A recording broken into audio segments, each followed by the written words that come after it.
Hey, all I'm saying is that maybe we should have waited until nightfall. We can't wait. All right. Come on. Listen, Caleb killed Professor Mosse in this office. It's our best chance to find a clue about where he might have taken Sam or Dan. Yeah, but I mean, the office and building are both closed off. Aren't we gonna get in trouble for breaking in? We're escaped fugitives. Really, how much more trouble can we get in? Okay. Let's go.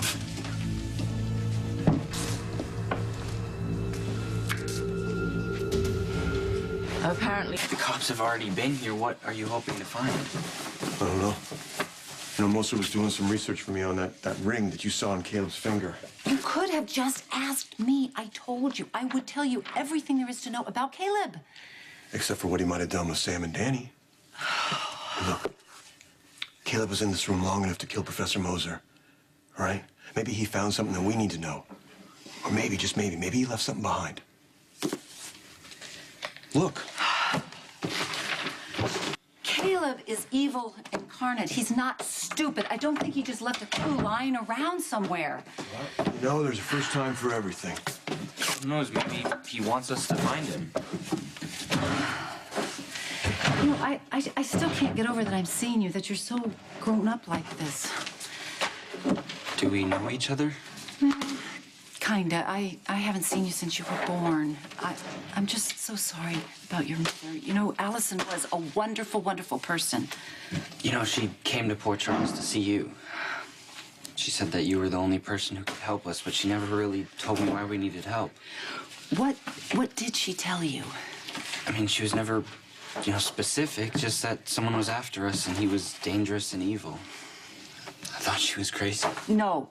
Don't say that. She was not crazy. She was a beautiful, caring person. She just happened to cross paths with the wrong... Vampire? Man. Do you know? Is Caleb really my father? Hey, Well... wait. I think I got something. What? Jailbreak? What the hell were you thinking? I mean, do you have any idea how much trouble you're in? Lucky you've got a good lawyer. Hey, look, it's not as bad as all that, you know? I mean, Molly's not a career criminal. She's not even a delinquent. Well, apparently she is now. Lucy's nuts, and she knew better. Molly? I'm sorry. It's okay. I just dropped my house keys. There's nothing to worry I about. saw the cell block keys. Where'd you get them? I need to get Rafe out of here. He's not safe. Please, please, please don't say anything to anyone. I won't say anything. If you let me out, too. Look, Molly, okay, maybe it'll help you in the long run if you let us know where Lucy, McBain, and Rafe are going. Rafe, you may want to check this out. There's a picture in here of that ring you told me about with the crest that I described for Professor Mosse. Yeah, that's the one that Caleb was wearing. Okay, what's the rest of it? What does it say? The rest of it, what's this? All right, there's a lot of stuff in here about this powerful clan, the Julii. Big in ancient Rome, 350 BC, blah, blah, blah, historical reference. Long story short, these Julii are pretty hell-bent on revenge, it looks like. Okay, the ring. The ring is where Caleb gets his power. What does it say specifically about that? Specifically about the ring, okay. Yeah, the ring. The last time the ring surfaced was in the late 19th century. It was in the possession of a family that went by the name of Morley. Oh, brother. Caleb Morley. That's him. I've been telling you all... Listen, I've told you all of this. You can research it until the cows come home. The fact is, Caleb is evil. You can call him Julii or Morley or Stephen Clay. It doesn't matter. Stephen Clay? What's Stephen Clay? Stephen Clay, it's just a name he used, and an alias when he was a rock musician. It was very effective in getting young women. Well, you know, musicians get chicks. How do you spell that? Clay. C-L-A-Y. How else would you spell it?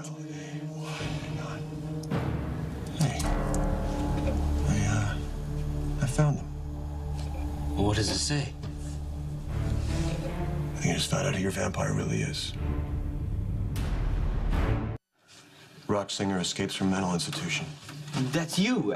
I mean him. Rock musician Stephen Clay has escaped from the Laurel Hill Sanitarium in Actium, Alabama. Clay was committed to the private facility in 2003 after suffering a psychotic break in a reaction to the death of his wife, Livy Locke Clay.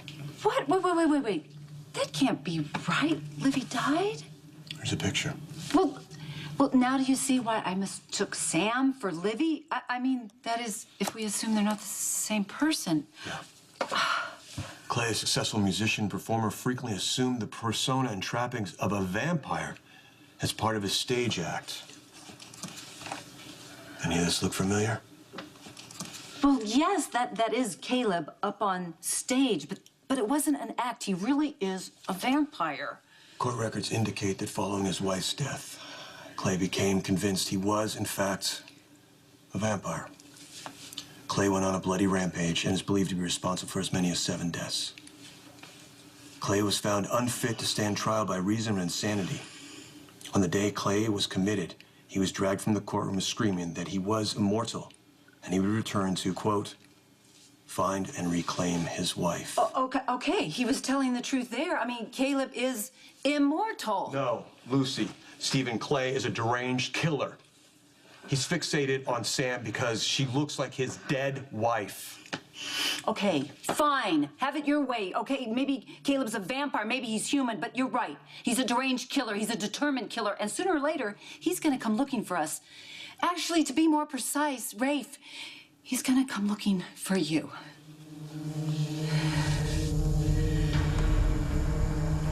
I don't know where Lucy and John took Rafe. You are already in enough trouble, my friend. Covering up is not going to help. I'm not covering for them. They didn't tell me where they went. They just left. Thanks, Molly. I won't forget this. Be careful. Both of you. Take care, Rafe. And I'm bringing Sam and Danny home. Oh, Molly. You've really gone out on a limb for this boy. Yeah. She hid him in a room when the police were looking for He him. needed help. Look, Rafe is a stranger, Molly. You know, right now, there's another boy who cares an awful lot about you. You know, he's hurt and upset. And things aren't going to get better when he finds out about this. Mr. Volbeck. Next question. Where would a vampire hang out? Wait a minute, so now you believe me? I believe that's what Caleb believes. Listen, he's patterning his behavior on this legend, right? So if we can figure out what the legend would do, maybe we can anticipate his next move. I know his next move. If we don't find Caleb first, he's gonna find us. You know he's not gonna stop at anything until he gets Rafe. You really don't have to keep saying that, okay? I know. I'm so sorry. I'm not trying to upset you. It's just we've got to keep the big picture in mind. Caleb's ultimate goal. He's got his little family together in his mind. He's got his wife, he thinks, and now he wants his son, you. He killed my mom right in front of me. And then maybe watch while he killed that other cop, then almost took me who knows where. If he does find us... I know. Hey, please believe me. I will do everything in my power to protect you. I will give my life if I have to.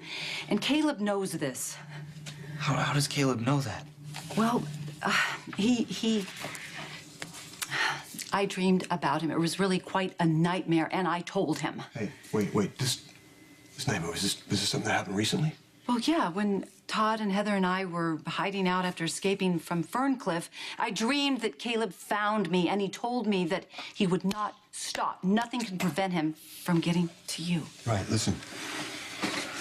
When you had this nightmare, this dream, whatever it was, where were you? Where were you hiding out? What does that matter where I was? I was dreaming. Maybe you weren't. There's a whole lot of hoo-ha in this book about how vampires supposedly came and went. They used a form of hypnosis that gave people the impression they had been dreaming. Do you think that might have been what happened? You know, that you actually did talk to Caleb? No. If Caleb and I were together in anything but a dream state, one of us would have ended up dead. Where were you when you had this dream? It was Heather's idea. We were at that creepy place on Spoon Island. Windermere.